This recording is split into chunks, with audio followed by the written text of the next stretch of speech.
Hello everyone. So आज चाहिँ हामी ग्लास आइनोमर सिमेन्ट पढ्न गइरहेको छौँ। यो सिमेन्ट पढ्दाखेरि चाहिँ ध्यान दिनुपर्ने कुराहरू मैले सबै कुराहरू एकचोटि भन्दै गर्छु, त्यो चाहिँ तपाईँहरू चाहिँ टिपेर पढिराख्नु होला। अब पहिला चाहिँ ग्लास आइनोमर सिमेन्ट पढ्ने बेला ग्लास आइनोमर सिमेन्ट पढ्नुभन्दा अगाडि यसको पहिला चाहिँ हामीले एप्लिकेसनहरू यो पढ्छौँ। एप्लिकेसन कुन ठाउँमा यो युज हुन्छ यसको एप्लिकेसन पढ्छौँ पहिला है।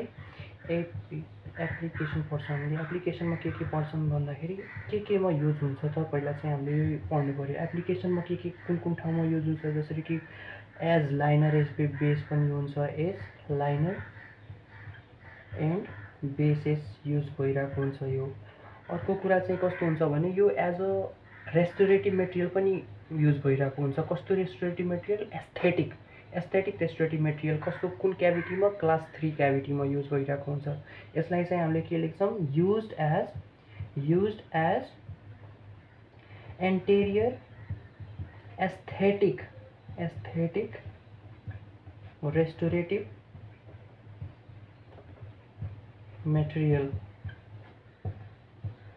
Material for class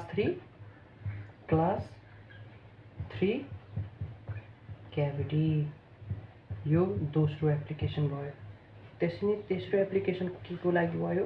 for core buildup method, for core बिल्डअपको लागि। चौथो चाहिँ हामीले के को लागि युज गर्छौँ? जसरी क्राउनहरू भयो, क्राउनको लागि लुटिङ गर्ने, क्राउन लुटिङ लेख्न सकिन्छ। क्राउन लुटिङ भनेको टास्नको लागि। क्राउन लुटिङ एन्ड अर्थोडेन्टिक ब्यान्ड्सहरू, अर्थोडन्टिक के को ब्यान्ड्सहरूलाई लुटिङ के को लागि? Luting for crown and orthodontic bands. यो याद राख्नु पर्यो है। यो चारवटा चाहिँ हामीले एप्लिकेसन जिआइसीको पढ्यो। के को लागि? लाइनर बेसको लागि युज हुन्छ, anterior aesthetic restorative material for class 3 cavity, र अर्को कुरा चाहिँ for core buildup method, and चौथो कुरा चाहिँ के अरे? As a luting agent for crown and orthodontic bands. यो चाहिँ हामीले चाहिँ बुझ्नुपर्छ।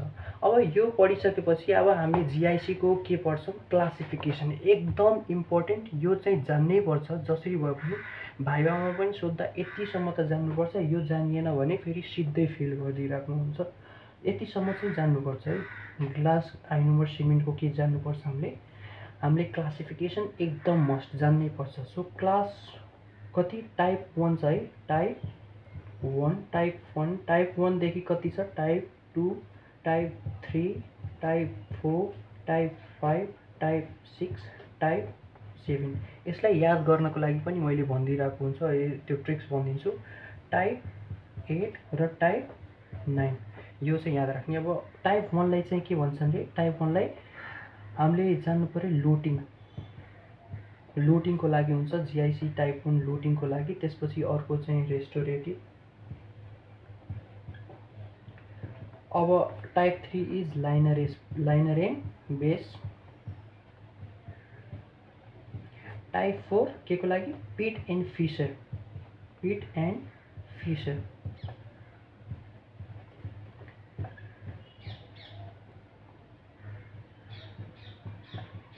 Fissure sealant. Of type 5। अब टाइप 5 आउने बित्तिकै याद राख्नुपर्छ, फेरि टाइप 1 वाला लेख्नु छ भने मतलब लुटिङ फर अर्थोडन्टिक ब्यान्डको लागि। त्यसपछि टाइप 6 के को लागि? हाम्रो टाइप 6 देखि टाइप 9 सम्म याद गर्नको लागि एउटा ट्रिक छ। CHAP याद राख्ने। CHAP चाप भनेर याद राख्ने। सी भनेको कोर बिल्डअप मेटेरियल है। Core buildup material. र फेरि एच भनेको, सी भनेको हामीले लेख्यौँ, एच भनेको high fluoride releasing. High fluoride releasing. CH भयो। ए भनेको एट्रोमेटिक, ATRAUMATIC TITC यसको स्पेलिङ याद राख्ने एट्रोमेटिक रेस्टोरेटिभ मटेरियल र लास्ट 9 भनेको पेडियाट्रिक GIC।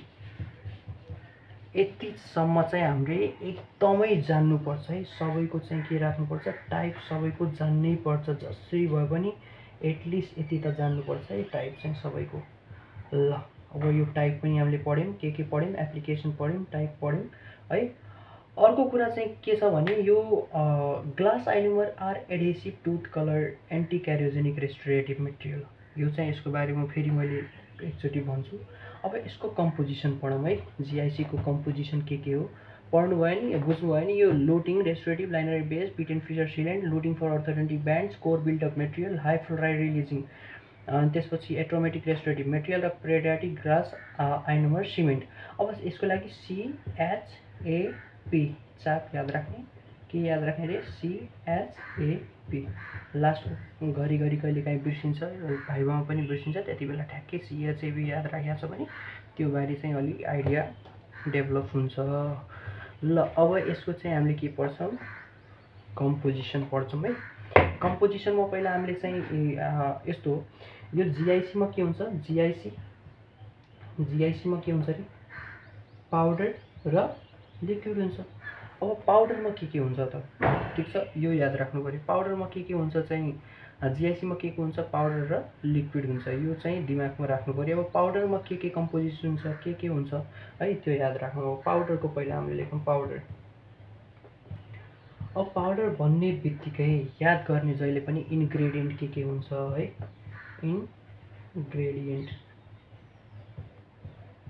इन्ग्रेडियन्ट्समा याद गर्नको लागि पाउडर भन्ने बित्तिकै ग्लास आइनोमर सिमेन्ट, ग्लास भन्ने बित्तिकै हुन्छ नि SiO2 सिलिका हुन्छ नि त ग्लासमा, ग्लास आइनोमर सिमेन्ट होइन।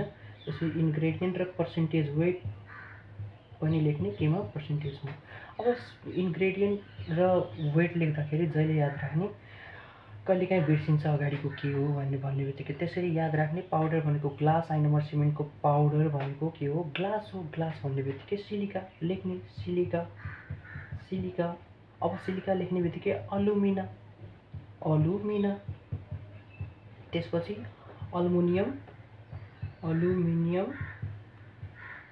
फ्लोराइड, या फ्लोराइड लेख्दै है, fluoride, aluminium fluoride, calcium fluoride है, क्याल्सियम फ्लोराइड। त्यसपछि सोडियम फ्लोराइड, पुरै नाम लेख्नु होला है, CALCIUM क्याल्सियम लेख्नु होला, पुरै लेख्नु होला नाम चाहिँ।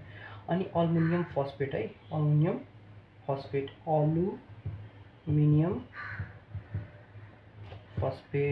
है, यो चाहिँ लेख्नु होला। अब यसको कति पर्सेन्टेज छ त, यसको अनि यसको कति पर्सेन्टेज छ, कहाँ हेर आउँदै कति पर्सेन्टेज छ, अनि यो चाहिँ हामीले चाहिँ लेख्छौँ है 242.9%, त्यसपछि 28.6%, त्यसपछि अल्मुनियम चाहिँ कति छ 1.6%, 15.7 र 9.3 र यो 3.8, यो चाहिँ याद राख्नु पर्यो है। अब कहिलेकाहीँ इक्जाममा पर्सेन्टेज याद हुँदैन, याद यदि छैन भने पर्सेन्टेज बरु नलेख्ने, यो चाहिँ याद राख्ने, पर्सेन्टेज चाहिँ नलेख्ने यदि याद छैन भने। त्यसै नै गरी हामी पाउडर चाहिँ बुझिसक्यौँ, silica, aluminium fluoride, calcium fluoride, sodium fluoride, aluminium phosphate, यो चाहिँ याद राख्नु पर्यो है। अब हामीले चाहिँ के लेख्छौँ, लिक्विडको कम्पोजिसन है, लिक्विडको कम्पोजिसन लेख्छौँ।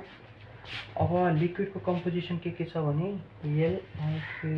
लिक्विडमा के छ हामीले चाहिँ याद गर्छौँ है। लिक्विडमा के छ, पोली एक्राइलिक एसिड छ है। लिक्विडमा हामीले के लेख्छौँ, पोली acid.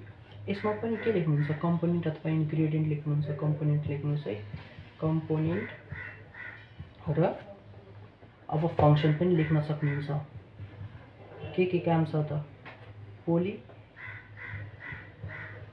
polyacrylic acid in the form of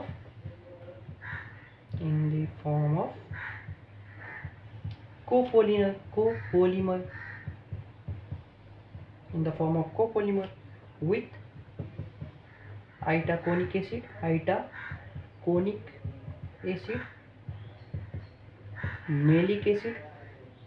malic acid and tricarboxylic acid। यो चाहिँ फर्स्ट हाम्रो कम्पोनेन्ट भयो है, फर्स्ट कम्पोनेन्ट भयो। अब यसको काम के हो त, यो पनि त लेख्नु पर्यो हैन, काम के हो यसको चाहिँ। जसरी कि यसले चाहिँ के गर्छ, अब यसमा के लेख्न सक्नुहुन्छ, copolymerising with itaconic acid maleic acid tends to increase के रिएक्टिभिटी अफ अ लिक्विड, र यसले के गरिदिन्छ, यसको भिस्कोसिटी पनि के गरिदिन्छ, डिक्रिज गरिदिन्छ। यो चाहिँ याद राख्नु पर्यो है। के मतलब के भयो अरे, आइटाकोनिक एसिड र मेलिक एसिडले के गरिदिन्छ, इन्क्रिज रिएक्टिभिटी र अर्को कुरा चाहिँ के अरे, यसको भिस्कोसिटी के गरिदिन्छ, भिस्कोसिटी डिक्रिज गरिदिन्छ। यो चाहिँ याद राख्नु पर्यो। दोस्रो कम्पोनेन्टमा के छ, टार्टेरिक एसिडले के गर्छ, यसले के गर्छ, जसरी ह्यान्डलिङ क्यारेक्टरिस्टिक्स छ नि, यो चाहिँ इम्प्रुभ गरिदिन्छ। के गरिदिन्छ, ह्यान्डलिङ क्यारेक्टरिस्टिक्स इन्क्रिज गरिदिन्छ अथवा इम्प्रुभ गरिदिन्छ, मानौँ न इम्प्रुभ भन्छ, इम्प्रुभ ह्यान्डलिङ क्यारेक्टरिस्टिक्स। अर्को काम के गर्छ टार्टेरिक एसिडले, यसले के गर्छ, वर्किङ टाइम जुन छ नि, त्यो के गरिदिन्छ, यसले बढाइदिन्छ, इन्क्रिज गरिदिन्छ। दोस्रो काम के गर्छ, यसले सेटिङ टाइम जुन छ नि, यसले घटाइदिन्छ। याद राख्ने, सर्ट एन्ड सेटिङ टाइम घटाइदिन्छ भन्दा पनि सर्ट एन्ड सेटिङ टाइम लेख्ने, त सेटिङ टाइम सर्ट एन्ड राख्ने है। अब त्यसपछि तेस्रो नम्बरमा हामीले चाहिँ के पढ्छौँ, वाटर, पानीको के रोल छ भनेर के, यो पनि लेख्नु पर्यो। अब वाटर कस्तो भने, यो एक त मिडियमको काम गर्छ, एक्ट एज मिडियम लेखिदिने, एक्ट एज मिडियम। र अर्को कुरा चाहिँ के गर्छ भने, एक्ट एज मिडियम भयो। दोस्रो कुरा भने कस्तो भने, यो रियाक्सन जुन छ नि, रियाक्सन प्रोडक्टहरूलाई के गर्छ, हाइड्रेट लेख्ने, हाइड्रेट्स दि के reaction product, hydrate the reaction product. अर्को कुरा चाहिँ के छ भने, यदि पानी हामीले धेरै हालिदियौँ भने यसले सिमेन्टलाई विक गरिदिन्छ। धेरै एक्सेस वाटर भयो भने लेखिदिने, एक्सेस वाटर के गरिदिन्छ, विकेन्स द सिमेन्ट, विकेन्स द सिमेन्ट। र चौथो चाहिँ के हो भने, अब एक्सेस हाल्दा त विक भइदियो, अब धेरै हालिदियो भने यसले के गरिदिन्छ, रियाक्सनलाई इम्पेयर गरिदिन्छ। यो याद राख्ने, के गरिदिन्छ अरे, टु लिटल वाटर लेख्ने, टु लिटल वाटर के गरिदिन्छ, यसले के गरिदिन्छ, impairs the reaction and subsequent hydration। ल अर्को हामीले त्यसमा भिडियोमा हामीले चाहिँ के गर्छौँ, यसको ठ्याक्कै हामीले चाहिँ सेटिङ रियाक्सन हामीले डिस्कस गर्छौँ। फेरि मैले एकचोटि यसलाई मैले भन्थेँ है। कम्पोनेन्टमा के छ, पोलिएक्राइलिक एसिड छ in the form of copolymer with itaconic acid maleic acid है, एन्ड ट्राइकार्बोक्सिलिक एसिड। त्यस्तै नै सेकेन्डमा टार्टेरिक एसिड छ र तेस्रोमा वाटर छ। त्यस्तै नै polyacrylic acid in the form of copolymer वालाले यसमा copolymer with itaconic acid maleic एसिडले के गर्छ, रिएक्टिभिटी इन्क्रिज गरिदिन्छ र भिस्कोसिटी डिक्रिज गरिदिन्छ। र टार्टेरिक एसिडले के गर्छ, ह्यान्डलिङ क्यारेक्टरिस्टिक्स जुन छ के गरिदिन्छ, इम्प्रुभ गरिदिन्छ, वर्किङ टाइमलाई बढाइदिन्छ र सेटिङ टाइमलाई सर्ट गराइदिन्छ।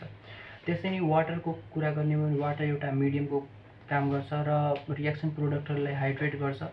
र धेरै पानी हामीले हालिदियौँ भने त्यसमा के, धेरै पानीको मात्रा धेरै भयो भने त्यसमा के हुन्छ, सिमेन्टलाई विक गरिदिन्छ। र धेरै कम छ भने, एकदम धेरै कम पनि, एकदम धेरै पनि हुनु भएन, एकदम थोरै पनि हुनु भएन। यदि थोरै भयो भने यसले के गरिदिन्छ, रियाक्सनलाई इम्पेयर गरिदिन्छ र हाइड्रेसनलाई सब्सिक्वेन्ट गरिदिन्छ। यो चाहिँ हामीले जान्नु पर्यो।